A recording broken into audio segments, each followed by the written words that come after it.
तुम किसी मर्ज की निशानदही और उसका इलाज इस तरह कर देते हो कि कुछ समझ में नहीं आता। मेरी बदनसीबी है शुक्ला साहब कि मैं सुरेश चंद्र को अपनी बेगुनाही का यकीन नहीं दिला सकता। मैं वाकई बेगुनाह हूँ। मैंने डॉक्टर नेमू की बेहुरमती की, ना उसे कत्ल किया। मुझे यकीन है। शुक्ला ने जिस लहजे में कहा, मुझे इससे खुशी हुई। फिर मैंने पूछा, सुरेश चंद्र जी को यकीन है कि ये सब मैंने किया है? आपकी उनसे बात हुई? मेरे अब उनसे तल्लुकात कहाँ रहे। ईश्वर चंद्र जी का भी जर्मी में देहांत हो गया।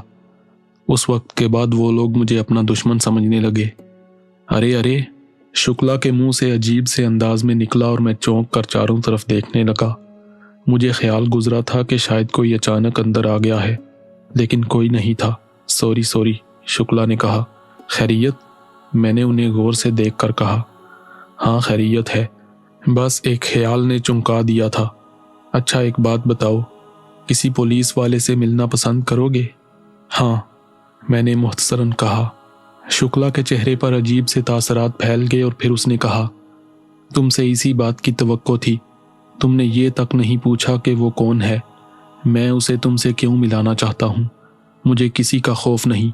दूसरी बात यह है कि मैं डॉक्टर शुक्ला ही को जानता हूँ। फ़ख्र है मुझे तुम पर। बहुत बहादुर इंसान हो।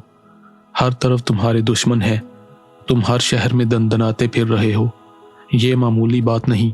मैं तुम्हें तुम्हारे जैसे बहादुर पुलिस ऑफिसर से मिलाना चाहता हूँ। ज़रूर मिलाइए। अर्जन ठाकुर है उसका नाम। माजी नहीं मालूम, लेकिन फितरी तौर पर हिंदुस्तानी फिल्म जैसा पुलिस ऑफिसर है। पागल दीवाना, बड़े बड़े मुजरमों को फांसी दिलवा चुका है। भेड़ियों की भट्ट में घुसकर भेड़िया निकाल लाता है। जराइम पेशा लोग उसका नाम सुनकर बीमार हो जाते हैं। बेदरेक गोलियां चलाता है जिस पर बड़े एतराज़ात होते हैं, लेकिन जिन्हें वो मारता है वो खुद बहुत सू को मार चुके होते हैं। मैं तुम्हें उससे मिलाना चाहता हूँ। बेहतर। बहादुर इंसान साहिब ज़र्फ होते हैं। ईश्वर चंद्र के अहले ख़ानदान तुम्हें देखकर पागल हो गए थे। हालांकि वो उनका घर था। उन्हें इस बात का ख्याल रखना चाहिए था कि तुम एक मोतबर शख्सियत के साथ एक मेहमान की हैसियत से आए हो। लेकिन खैर, तो मुझे उम्मीद है कि अर्जुन ठाकर तुम्हें पहचान भी जाएगा और ऐसी कोई हरकत नहीं करेगा। जी, मैंने फिर उसी मुख्तसर अंदाज में कहा। यह भी नहीं पूछोगे कि तुम्हें उससे क्यों मिलाना चाहता हूं? नहीं। अच्छा छोड़ो, मैंने तुमसे कहा कि मैं उसके माजी के बारे में कुछ नहीं जानता, लेकिन मैंने उसकी शख्सियत की तफसील तुम्हें बता दी। इंस्पेक्टर के ओहदे पर फाइज है। मुझसे अपनी बहन की अलालत के बारे में मिला था। मैंने उस बच्ची का काफ़ी इलाज किया, लेकिन कामयाब नहीं हो सका। वो उसे बॉम्बे और दिल्ली और दूसरे शहरों के बड़े बड़े डॉक्टरों को दिखा चुका है। गैर मुल्की डॉक्टरों के जो वफूद यहाँ आते हैं वो उन्हें भी दिखा चुका है। उन्होंने उसका ट्रीटमेंट भी किया था, लेकिन कोई फ़ायदा नहीं हुआ। कोई काबिल फ़हम बीमारी है? नहीं, शुक्ला ने कहा और मैंने हैरत से उसे देखा। हाँ, बीमारी नाकाबिल फ़हम नहीं, लेकिन उसका सही इलाज नहीं हो पा रहा। बराह करम तफसील बताइए। गैर अखलाकी अमल तो नहीं है? तुम मुझसे मिलने आए थे और मैं ये कहानियाँ ले बैठा? नहीं, यही कहानियाँ हमारी ज़िंदगी हैं। ये अलग बात है कि मेरी बदनसीबी ने मुझे इनसे दूर कर दिया है। डॉक्टर शुक्ला ने कोई जवाब नहीं दिया, लेकिन मैंने उसकी आंखों में दुख का तासर ज़रूर देखा था। कुछ देर तक खामोश रहने के बाद उसने कहा, गैर शादीशुदा है। दुनिया में सिर्फ एक बहन है। उसके लिए ये कह सकता हूँ कि किसी भाई के दिल में बहन के लिए इतना प्यार मैंने कभी नहीं देखा। बहन की वजह से उसने खुद शादी नहीं की, लेकिन आगरे ही की एक फैमिली में उसने बहन की शादी कर दी। लोग बुरे नहीं थे। इब्तदा बहुत अच्छी रही, लेकिन फिर बहन के देवर के हाथों एक कत्ल हो गया। पुलिस ने रंगे हाथों पकड़ लिया। नौजवान लड़का था, जज्बात में आकर ये अमल कर बैठा। बहन के ससुराल वालों ने पांव पकड़ लिए कि किसी तरह अर्जन उस नौजवान को बचा ले। बहन ने भी भाई की बहुत खुशामद की। अर्जन ने बड़ी कोशिश की, लेकिन नौजवान के खिलाफ ऐनी शहादतें मौजूद थीं। वो उसे बचा ना सका। बहन के ससुराल वालों ने कहा कि अर्जन उसे फरार करा दे, लेकिन ये अमल मुमकिन नहीं था। उसे सजाए मौत हो गई। ससुराल वाले अर्जन और उसकी बहन के दुश्मन बन गए। उनका ख्याल था कि अर्जन ने तावन नहीं किया, वरना पुलिस क्या नहीं कर सकती। उन्होंने दिशा को शदीद अजियतें देना शुरू कर दी। बहन ने ये बात भाई से छुपाई, लेकिन फिर उन्होंने दिशा को सांप से कटवा कर हलाक करने की कोशिश की। उसके लिए उन्होंने एक सपेरे की हिदायत हासिल की। घर की एक नौकरानी ने यह बात अर्जुन के घर जाकर बता दी। अर्जुन पागल हो गया। वो लोग अर्जुन के मजाज को जानते थे। उन्हें पता था कि अर्जुन एक एक को भून कर रख देगा। सारे घर वाले सब कुछ छोड़कर फरार हो गए। उन्हें पता चल गया था कि नौकरानी अर्जुन के घर गई है। दिशा अर्जुन को वहीं अकेली मिली। वो बेहोश थी। अर्जुन बहन को हॉस्पिटल ले गया, जहां उसकी जबरदस्त देखभाल की गई। मौत के मुंह में जाने से तो बच गई, लेकिन अब एक अनोखी मुश्किल में गिरफ्तार है। क्या? मैंने पूछा। उसके बदन में अचानक किसी जगह सुराख हो जाता है।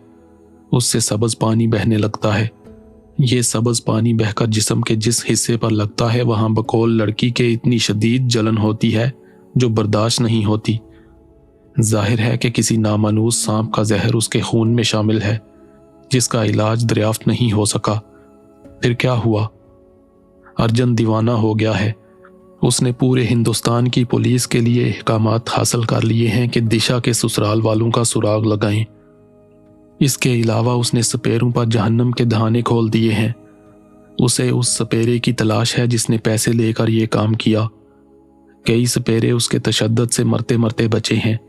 दूसरे पुलिस अफसरान ने उन्हें अर्जुन की दीवानगी से बचाया है, वरना वो मर जाते। अब ये कैफियत है कि आसपास के सपेरे अपने डेरे छोड़कर आगरे से मीलों दूर भाग गए हैं। आपने उसे चेक किया? 20 दिन यहां रहकर गई है। हर तरह से उसका खून और दूसरी चीजों का टेस्ट किया, मगर जहर की किस्म का पता नहीं चलता। मैंने डॉक्टर शुक्ला से कुछ इंजेक्शंस के नाम पूछे जो जदीद तरीन है। क्या आपने वो इंजेक्शन उसे दिए? हाँ, सब कुछ कर चुका हूं। गुड। मैं सोचता रहा। फिर मैंने गहरी सांस लेकर कहा, दुख भरी कहानी है। देखोगे उसे? जो आपका हुक्म। कल दोपहर को चलेंगे। मैं उसे फोन करके कहूंगा कि मैं दिशा को देखने आ रहा हूं। वो घर पर मिले। कल के लिए वक्त बता दीजिए। ये भी कहोगे? ये घर नहीं? शुक्ला ने इतनी अपनाइयत से कहा कि आंखें भीग गईं। फिर मैंने कुछ और नहीं कहा। मेरे लिए आराम का बंदोबस्त कर दिया गया। दूसरे दिन 2 बजे का वक्त तय हुआ। मैं डॉक्टर शुक्ला के साथ चल पड़ा। अर्जुन ठाकर ने हमारा इस्तकबाल किया। मुझसे हाथ मिलाते हुए वो चौंका। फिर मेरा हाथ में लिए रुका रहा। फिर डॉक्टर शुक्ला की तरफ देखा। फिर बड़ी संजीदगी से बोला, डॉक्टर कामरान। हेलो, मैंने पुरवकार अंदाज में कहा। आइए। हम उसके साथ ड्राइंग रूम में दाखिल हुए। उसने हमें सोफे पर बैठने का इशारा किया। फिर हसरत भरे लहजे में बोला, लगता है मेरी दिशा को जीवन मिलने वाला है। भगवान ने मेरी सुन ली। ये कहकर वो रो पड़ा। शुक्ला ने भी आंखों पर हाथ रख लिए। मैं खामोशी से दोनों को देखता रहा। तुम एक बड़े इंसान हो अर्जुन ठाकर। मैं इंसान नहीं, सिर्फ एक भाई हूं, और कुछ भी नहीं। साफ कह रहा हूं। सुनेंगे भाई की दुखी कहानी। पिताजी पुलिस ऑफिसर थे। दिशा थी। माताजी थी। माताजी मर गईं। पिताजी ने दूसरी शादी कर ली। सौतेली माँ ने सौतेलेपन की रीत निभाई। बड़े जुल्म किए हम बहन भाई पर। दिशा के सिवा मेरे संसार में और कोई नहीं। फिर पिताजी डाकुओं की गोलियों से हलाक हो गए। माताजी ने सब कुछ अपने कब्जे में कर लिया और हम दोनों को घर से निकाल दिया। मैं अनाथ आश्रम जाना चाहता था, लेकिन एक कांस्टेबल अमरनाथ ने हमारे सर पर हाथ रख दिया। हमें अपने घर में पनाह दे दी। मैं कभी उस पर बोझ नहीं बना। मैंने अपना और अपनी दिशा का बोझ खुद उठाया। पढ़ता भी था और काम भी करता था। जवान हो गया। अमरनाथ ने बड़े ऑफिसर्स को मेरे पिता के बारे में बताया और उनकी खिदमत के इतराफ़ के तौर पर मुझे पुलिस में भर्ती कर लिया गया। बचपन से जुल्म की चक्की में पिसा था। दिमाग में खराबी थी। बस तरक्की करना चाहता था। बाकी कहानी शुक्ला जी ने ज़रूर बता दी होगी। क्या पिएंगे? उसके इस अचानक और बेतुके सवाल पर मुझे हंसी आई, लेकिन मैंने इस पर काबू रखा। मैं अभी आया, उसने कहा और उठकर अंदर चला गया। डॉक्टर खामोशी से मुझे देखता रहा। तुमने उसके कर्ब को महसूस किया? हाँ, और उसके प्यार को भी। वो अपना फर्ज भूल गया है। मैंने गहरी सांस लेकर कहा, इंसान बहुत कमज़ोर होता है कामरान। और फिर ठाकर है। और ये भी बता चुका हूं तुम्हें कि वो बेहद बहादुर है। बड़े कारनामे सर अंजाम दिए हैं उसने। बहादुर शिकार को घेर कर ललकार मारते हैं, अपने घर के दरवाजे पर नहीं। शुक्ला ने शायद मेरी बात का बुरा माना था। मैं खामोश हो गया। हमें काफ़ी देर तक इंतज़ार करना पड़ा। वो एक ट्रे लेकर अंदर आया जिस पर रखे बर्तनों में फल और बिस्किट वगैरह मौजूद थे, साथ में जग में फ्रेश जूस। हम बहन भाई मुलाजमों के हाथ की कोई चीज़ नहीं खाते। मुलाजम सिर्फ घर के काम के लिए रखते हैं। आप आइंदा भी बहन भाई मिलकर खाने अपने हाथों से तैयार करेंगे इंशाअल्लाह, मैंने खलूस से कहा। उसकी आंखें फिर बरस पड़ीं। उसने टिशू से आंखें साफ करके कहा, मैं हिंदू हूँ, मगर मुझे इंशाअल्लाह के मानी मालूम है। लीजिए डॉक्टर साहब। उसने ड्राई फ्रूट्स की थाली मेरी तरफ बढ़ा दी। थोड़ी देर तक खामोशी रही, फिर मैंने कहा, दिशा को देख सकता हूँ? आइए डॉक्टर साहब, अर्जुन ने भारी आवाज में कहा। हम तीनों अंदर चल पड़े। अंदर एक कमरे में दिशा बिस्तर पर लेटी हुई थी, प्यारी सी शक्ल की, बड़ी मासूम आंखों वाली, होश में थी और करब का शिकार थी। शुक्ला को देखकर बोली, अंकल जी, मैं ठीक क्यों नहीं होती? क्या मेरा कोई इलाज नहीं? अंकल जी, मैं मरना चाहती हूँ। अंकल जी, मुझे मार दें, अब मुझसे ये तकलीफ बर्दाश्त नहीं होती। डॉक्टर अंकल, भगवान के लिए मुझे मार दें। और मुझे भी, अर्जुन ठाकर ने कहा। मेरा दिल भर आया। मैंने भराई हुई आवाज में कहा, और तुम्हें इंशाअल्लाह के मानी मालूम है अर्जुन? वो चूक पड़ा। कुछ लम्हे अजीब सी नजरों से मुझे देखता रहा, फिर बड़ी आस से मुस्कुरा दिया। दिशा के करीब पहुंचकर उसका हाथ पकड़कर बोला, तू ठीक हो जाएगी दिशा, तू अब जरूर ठीक हो जाएगी। दिशा मेरी बेटी, तू जरूर ठीक हो जाएगी। बड़ा गमनाक माहौल हो गया था। दिशा खामोशी से भाई को देख रही थी, हैरान थी शायद। जिस दलेर इंस्पेक्टर को हमेशा आग की जबान में बात करते देखती थी, उसकी आंखें पानी बरसा रही थीं। बड़ा दर्द होता है डॉक्टर अंकल, बर्दाश्त नहीं होता। कुछ देर के बाद दिशा ने फिर कहा। शुक्ला ने कोई जवाब नहीं दिया। मैंने शुक्ला से कहा, मैं देख लूं? हाँ, शुक्ला बोला। मैं दिशा के पास पहुंच गया। मैंने उसके कंधे और गर्दन वगैरह पर जख्मों के वो निशान देखे। दोनों नजरिए जहन में रखे थे, ये भी कि कहीं कोई जादुई असर ना हो, और जहर तो जहन में था ही। मैं दुनिया भर के मुख्तलिफ इलाकों के सांपों के जहर के बारे में थोड़ा बहुत जानता था, जिनके असरात हैरत अंगेज होते थे, लेकिन बहुत ज्यादा नहीं जानता था। थोड़ी देर तक दिशा का मुआयना करने के बाद मैंने कहा, इन्हें हॉस्पिटल ले चलें डॉक्टर शुक्ला। शुक्ला ने मेरी बात के जवाब में अर्जुन को देखा और जल्दी से बोला, जरूर डॉक्टर। ठीक है, तुम्हें तकलीफ होगी, इनके कुछ कपड़े और ज़रूरत की चीज़ें पैक करा दो, मैं हॉस्पिटल फ़ोन करके एम्बुलेंस मंगा देता हूँ। अर्जुन ने गर्दन हिला दी। शुक्ला हॉस्पिटल फ़ोन करने लगा। इसके बाद उसने अर्जुन से कहा, हम लोग चलते हैं, हॉस्पिटल में तुम्हारा इंतज़ार करेंगे। ठीक है, मैं इसे ला रहा हूँ डॉक्टर कामरान। वो रुका और फिर बोला, किसी तरह की चिंता मत करना। मैं बस मुस्कुरा दिया। क्लिनिक पहुंचकर शुक्ला ने दिशा के लिए कमरे का बंदोबस्त किया। एक नर्स उसके लिए महसूस की।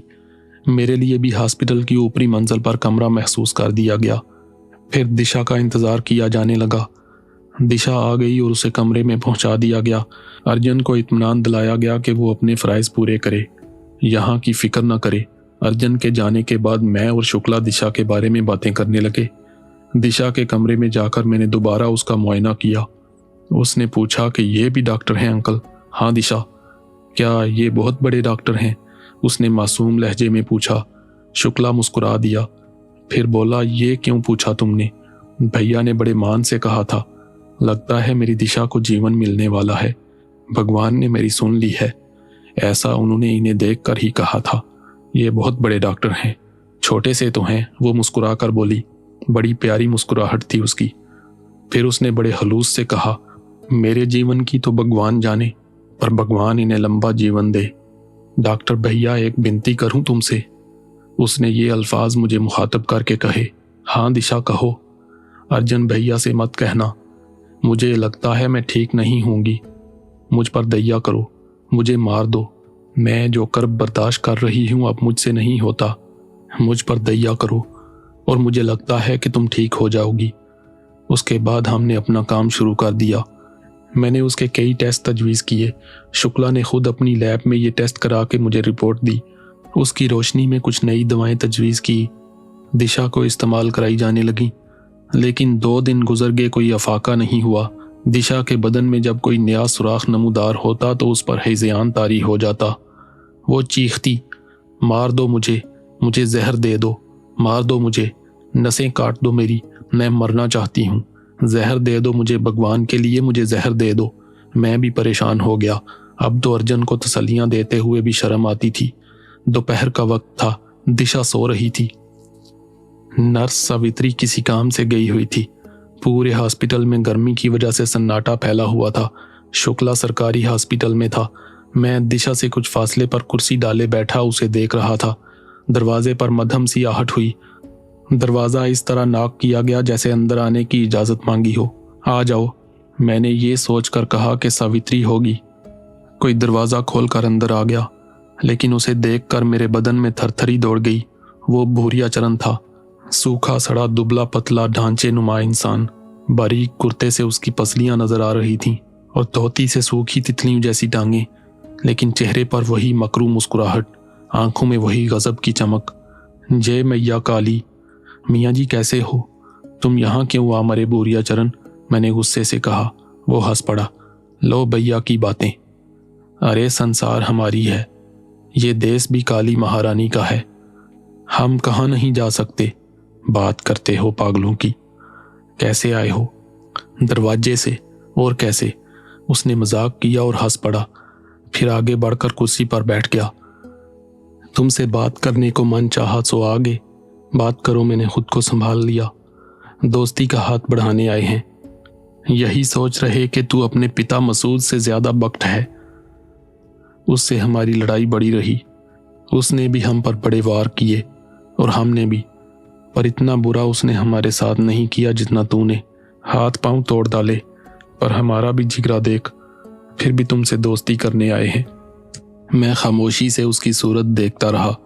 कुछ लम्हे खामोश रहने के बाद उसने कहा, हमारा काम कर दे पूत, तुम्हारा कुछ नहीं बिगड़ेगा। हमारी जीवन भर की मनोकामना पूरी हो जाएगी। तू भी ऐश करेगा। जिद करने से कोई फायदा नहीं। बहुत दूर की बात है भूरिया चरण, तुम्हारी समझ में नहीं आएगी। मैं ये नहीं कर सकता। तू भी मारा मारा फिरेगा। हम तो देख ले कष्ट से निकल आए, पर तू है ना, कुछ ना मिलेगा जिद से। तू तो हमारी जरूरत है, इसलिए तेरा जीता रहना जरूरी है। पर वो मर जाएंगे जिनके जीवन से तुम्हें प्रेम होगा। हम मुसलमानों का ईमान है भूरिया, कि जो कुछ होता है वो अल्लाह के हुक्म से होता है। उसके हुक्म के बगैर पूरी दुनिया मिलकर भी चाहे तो किसी का कुछ नहीं बिगाड़ सकती। ठीक है, तो फिर खेल शुरू। थक जाए तो बता दीजिए, झगड़ा खत्म कर देंगे। वो अपनी जगह से उठा और आहिस्ता आहिस्ता चलता हुआ दरवाजे तक गया, जहां रुक कर मुझे देखा और फिर बाहर निकल गया। मैं खामोशी से दरवाजे को देखता रहा। कमबख्त की बातें बेहद परेशान कुन थीं, लेकिन मुझे कोई तशवीश नहीं थी। बस डॉक्टर शुक्ला का ख्याल था मेरी वजह से वो मुश्किल में गिरफ्तार ना हो, लेकिन मजबूरी थी, क्या करता। इस वाक़े को 2 दिन गुजर गए, कोई खास बात नहीं हुई। अलबत्ता मैं जहनी तौर पर मुंतशिर था। उस दौरान दिशा के सिलसिले में परेशानी हो रही थी। मुझे उसकी अंदरूनी कैफियत जानने की भी ज़रूरत नहीं थी, क्योंकि पता था कि उसे जहर दिया गया है। मैं अपने इल्म के मुताबिक उसे ऐसी दवाएं और इंजेक्शन दे रहा था जो जहर का तोड़ होते हैं। शुक्ला भी उससे मुत्तफिक था, लेकिन दिशा को कोई फ़र्क नहीं पड़ा। वो वैसी ही थी और अर्जुन बदस्तूर गमज़दा था। 1 हफ्ता गुजर गया। मैं क्लिनिक की ऊपरी मंजिल में रहता था। मैंने अपने तौर पर अपने काम का तरीका मुतय्यन कर लिया था। नाश्ता वगैरह मैं अपने कमरे में ही कर लिया करता। उस वक्त भी नाश्ते से फारग होकर बैठा था कि दरवाज़ा आहिस्ता से बजा। बर्तन उठाने वाले को आना था। उसके ख्याल से मैंने उसे अंदर आने की इजाज़त दी, लेकिन अंदर आने वाला भूरिया चरण था। उसे देखकर मेरे तन बदन में आग लग गई। जे काली कंधीर, कैसे हो? क्यों आए हो? पहला पत्थर फेंक दिया है।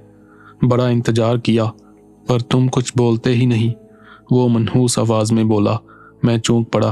क्या मतलब? वो सुसरिया गुजर गई। कौन? अरे वही अर्जनदारी। कहती थी ना कि मुझे मार दो मुझे। दिशा, मेरे हल्क से आवाज निकली। भूरिया चरण हंसने लगा, फिर बोला, जहर का टीका लगवाई दिया हमने उसको। सधार गई परलोक, अब ठीक कर लो उसे। वो हंसा, लेकिन मुझ पर जनून तारी हो गया। कुत्ते के बच्चे, तूने दिशा को मार दिया। मैं उस पर लपका और वह घबरा गया। मैंने उसे एक जोरदार लात मारी और वो उछलकर दीवार से टकराया, मगर दूसरे लम्हे उसने करवट बदली और दीवार से चिपक गया। फिर दीवार पर चढ़ने लगा